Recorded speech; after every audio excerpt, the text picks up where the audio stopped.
If there was one photography tip I could give you that would save your day, keep you from ruining a photography trip, would you want to know what that is? Sure, you would. That tip is to have more than one memory card. Memory cards are not that expensive. They really aren't.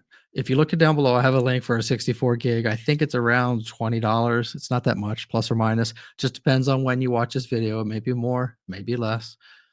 But if you don't have extra memory cards, picture this. You're out on a trip, you have one memory card, something goes wrong with it. Now you can't take any more photos. You're stuck. So if you had extra memory cards, you would no longer have that problem. Having those in your bag just keeps my angst down. I don't have to worry about it. I know I've got extra memory cards.